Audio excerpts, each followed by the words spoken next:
여러분 안녕하십니까? 창세기 말씀을 1장부터 읽어오면서 오늘 이제 마지막 장 50장을 만나게 되었습니다. 지금까지 인도해 주신 하나님의 은혜에 감사드립니다. 기도하겠습니다. 하나님 아버지, 주의 말씀을 읽을 때 우리와 함께 해주셔서 감사드립니다. 창세기 1장을 시작할 때에 언제 50장까지 갈까 생각을 하였는데 이렇게 하나님의 인도하심 따라서 이 말씀을 다 낱낱이 읽고 여기까지 올 수 있도록 은혜 주셔서 감사합니다. 주님께서 창조하실 때부터 구원하시려고 그렇게 우리를 위하여 애타하시는 음성을 듣고 아버지께서 허락하신 그 하나님 나라에 대한 소망으로 이 땅의 나그네 길에 승리하기를 원합니다. 하나님 아버지, 창세기의 마지막이 어떻게 정리되는 것을 보면서 한 인생의 죽음의 그 노정과 또 우리가 우리 인생의 마지막 날 천국의 소망으로 승리하며 평안의 길을 걸어가도록 인도하여 주시옵소서. 예수님 이름으로 기도드립니다. 아멘. 찬송가 293장입니다. 찬송가 293장 찬송 드리겠습니다. 천국에서 만나보자 그날 아침 거기서 순례자여 예비하라 늦어지지 않도록 만나보자 저기 배는 저 천국 문에서 만나보자 그날 아침 그 문에서 만나자 너의 등불 밝혀있나 기다린다 신랑이 천국 문에 이를 때에 그가 반겨 맞으리 만나보자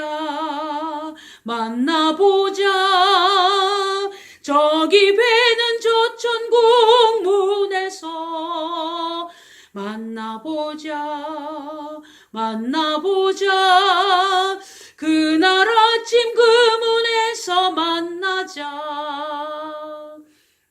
기다리던 성도들과 그 문에서 만날 때 참 즐거운 우리 모임 그 얼마나 기쁘랴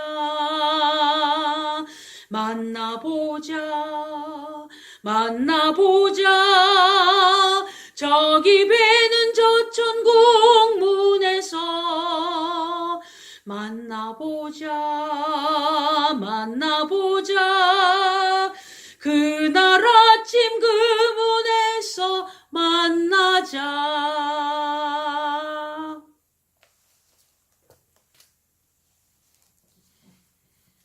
창세기 50장 말씀입니다. 요셉이 아비 얼굴에 굽으려 울며 입맞추고 우리 믿음의 사람들이 죽음에 이른 그 가족들과의 헤어짐에 대한 슬픔은 얼마든지 표현을 해도 됩니다. 이제 그날 아침 만나보자, 천국에서 만나보자, 그날 아침 거기서 그런 소망이 있으면 사실이고 우리가 부활의 영광에 그 참여하는 것은 사실입니다만은 인지상정의 그 헤어짐의 슬픔은 눈물로 나타날 수밖에 없습니다. 그 성정을 너무 억제하다가 어려움 당하지 말고 적절한 표현은 그 신앙에 위배되는 것이 아니니까 너무 거기에 얽매이지 않았으면 합니다. 그 수종 의사에게 명하여 향재료로 아비의 몸에 넣게 하매 의사가 이스라엘에게 그대로 하되 이것은 아마 이스라엘이 그 돌아가셨을 때에 야곱이 그 이스라엘의 장묘법이 아닌 그 애굽의 장묘법으로 아마 그 처리를 하는 그런 모습인 것 같습니다. 대부분 이제 그때 미라로 만드는 그런 상황을 설명하는 것 같습니다. 40일이 걸렸으니 향재료를 넣는 데는 이 날수가 걸림이며 애굽 사람들은 70일 동안 그를 위하여 곡하였더라. 총리 아버지가 돌아가셨으니 70일 동안 애곡을 했다. 죽은 자를 위하여 너무 많이 슬퍼하는 것도 별로 하나님이 원하시는 것은 사실 아닙니다. 그런데 이제 아마 이게는 문화가 지금 섞여 있기 때문에 두 가지가 동시에 나타나는 것 같습니다. 보통 이제 어떤 그 토기 같은 것에 장기를 꺼내 가지고 거기에다가 담습니다. 그렇죠? 그렇게 하고 비우고 그 다음에 이제 뇌를 비우고 향재료를 넣고 해서 그 몸을 미라로 만들죠. 곡하는 기간이 지남에 돌아가시고 70일이나 지났습니다. 요셉이 바로의 궁에 말하여 가로되 내가 너희에게 은혜를 입었으면 청컨대 바로의 귀에 고하기를 우리 아버지가 나로 맹세하게 하여 이르되 내가 죽거든 가나안 땅에 내가 파서둔 묘실에 나를 장사하라 하였나니 나로 올라가서 아버지를 장사하게 하소서 내가 다시 오리이다 하라 하였더니 오늘날 그 막벨라 굴에 그 이 무덤이 현존합니다. 지금도. 그럼 거기에 가서 만일에 이 야곱의 시신을 혹시 과학적으로 증명을 하게 된다면은 이렇게 장사했다는 것이 나타날 수 있겠는데 그 현존하고 있는 무덤 안에 이 시신이 어떻게 존재하고 있는지는 잘 모르겠습니다.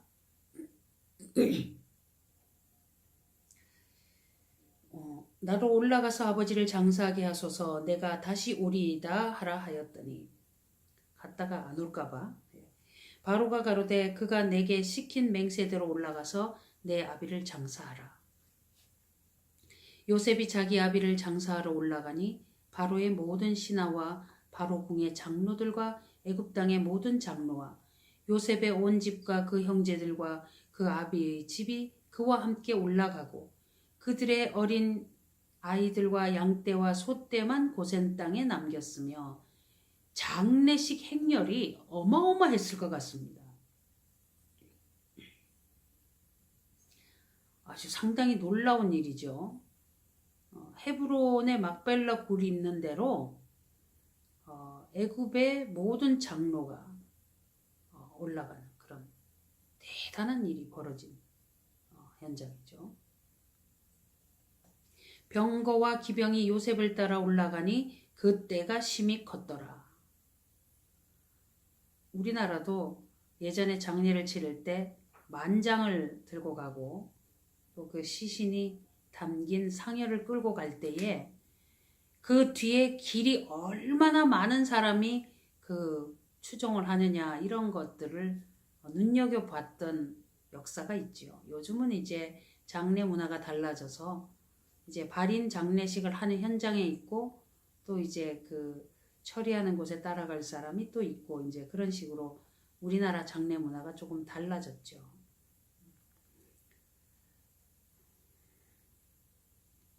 한 가지 이제 우리가 알아야 될 것은 장례식이 어떤 형식이라 하는 것은 죽은 자와는 큰 차이 관계가 없다는 거죠. 살아있는 사람들이 하는 행위죠. 그 죽은 사람이 그 죽은 이후에 그에게 어떤 것을 해준다 한들 그와는 무관해지는 것은 사실입니다. 그는 하나님 앞에서 이제 심판을 기다리는 자리 혹은 부활을 기다리는 자리에 서 있게 되는 것이고 우리 여기서는 남은 사람들이 그 뒤처리를 하고 또 위로하고 이런 일들이 진행되는 것이죠. 장례식이라는 게. 물론 고인에 대해서 예를 갖추고 그 시신도 그의 한 부분이니까 소중하게 다루어지는 것도 우리가 인격적인 부분에 있어서는 충분히 필요한 일인 것은 사실인 것이고 애통하고 또 헤어짐에서 아픔에 서로 그런 것들에 대한 표현도 좀 하고 그러나 반드시 믿음의 자손들 부활의 영광에 대하여 함께 나누는 것들을 하고 혹 신앙이 없이 돌아가신 분들에 대하여 우리 진짜 가슴 아픔을 느낍니다. 사실은.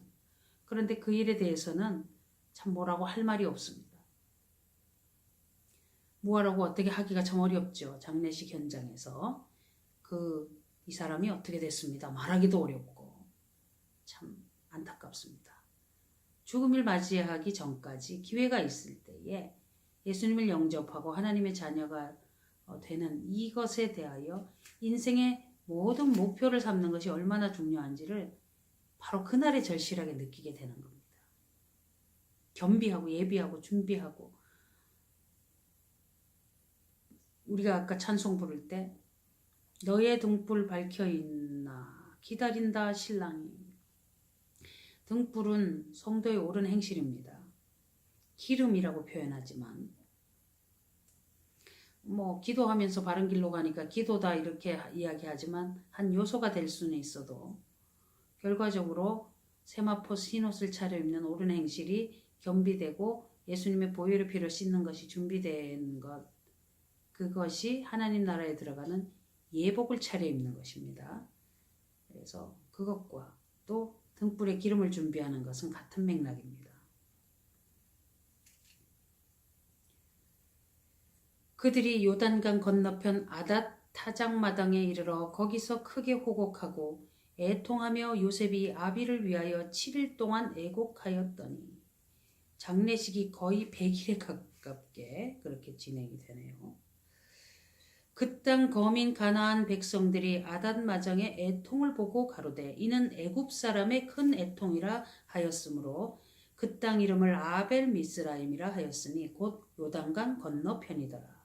아마 이제 이집트 문화에 관련된 옷들을 입은 사람이 상당수 왔을 터이니까 굉장한 사건입니다. 우리가 보통 3일장, 5일장 이렇게 하는데 거의 70일 동안 그리고 오는 기간이 있고 또 여기서 7일을 애곡하고 거의 100일 정도 되는 만큼의 장례식 기간이 지나가는 것을 보는데 어쩐 일인지 놀랍죠.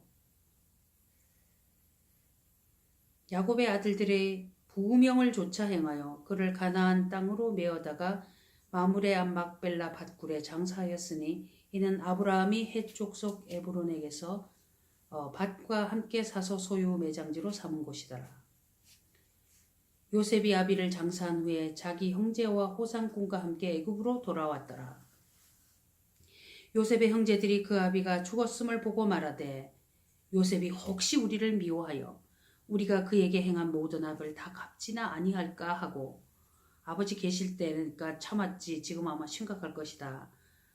요셉이 했던 이야기가 있는데 이제 또 불안함이 도지게 되는 거죠. 요셉에게 말을 전하여 가로되 당신의 아버지가 돌아가시기 전에 명하여 이르시기를 그렇게 하셨는지 안 하셨는지는 모르겠습니다만은 그렇게 했다는 거예요. 너희는 이같이 요셉에게 이르라. 내 형들이 내게 악을 행하였을지라도 이제 바라건대 그 허물과 죄를 용서하라 하셨다 하라 하셨나니 당신의 아버지 하나님의 종들의 죄를 이제 용서하소서 하며 요셉이 그 말을 들을 때에 울었더라. 너무 기가 막히겠죠. 아버지가 그 말을 하셨다 하면은 또 자기의 그 내용을 또 오해하는 것도 되겠고 또 형제들 간에 또 거짓말을 했다면 거기에 따른 것도 있겠고 죄를 지은 뒤끝이 이렇게 어렵구나 하는 것을 또 절실히 느끼게 되고 또 사람들이 어떻게 이렇게 또 물론 마음의 불안함은 있겠죠. 그런데 참 아쉽고 안타까운 그런 표현입니다.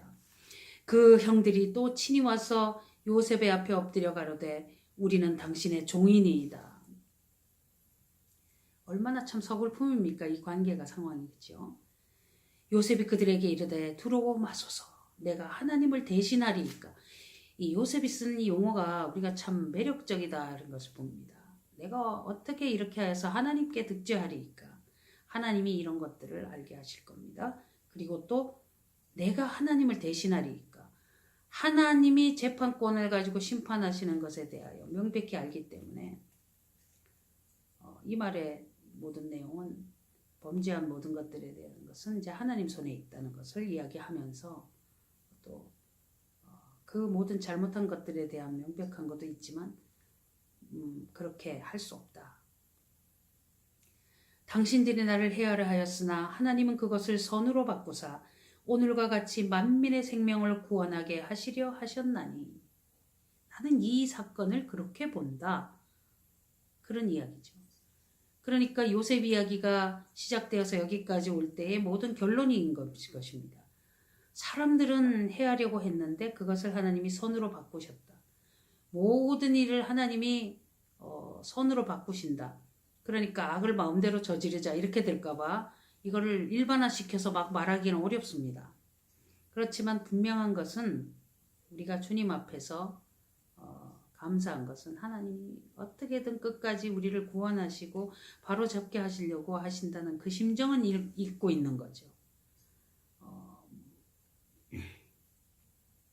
로마서 8장에 있는 이야기를 여기에 빗대어서 같이 연계해서 혹시나 또 오해가 되면 좀 말씀의 해석에 문제가 있게도 되기도 하죠. 모든 것이 합력하여 선을 이룬다는 그런 것을 그 모든이라는 거 안에다가 지은 죄까지 집어넣어가지고 우리가 잘못한 것도 다 합력하여 선을 이루시니까 뭐 마음대로 하자 이렇게 가면 위험한 거죠. 이 말도 그렇게 일반적으로 적용하기도 어려운 이야기입니다. 오늘과 같이 만민의 생명을 구원하게 하시려 하셨나니 얼마나 많은 생명을 구원을 했죠. 그 역사를 통해서. 그리고 그것보다 더 중요한 것은 이제 하나님의 그 약속, 아브라함과의 약속을 성취하심에 핵심적인 내용이 들어있고 그리고 또 거기에 더 중요한 것은 바로 그 계대를 통해서 오시는 예수 그리스도의 그 족보, 메시아의 오심에 대한 성취 이런 것과 연관이 되어 있기 때문에 이 일에 대한 중차대함은 정말 무엇으로도 비할 수 없는 그런 사건이죠. 당신들은 두려워 마소서 내가 당신들과 당신들의 자녀를 기르리이다 하고 그들을 간곡한 말로 위로하였더라. 이게 적반하장인 거죠 사실은. 죄는 저쪽에서 지었는데 위로는 이쪽에서 하고 저쪽에서는 겁이 나가지고 그러면서도 또 아버지가 자자자 하셨다 막 이런 얘기도 하고 성경이 정말 이렇게 솔직한 책이에요.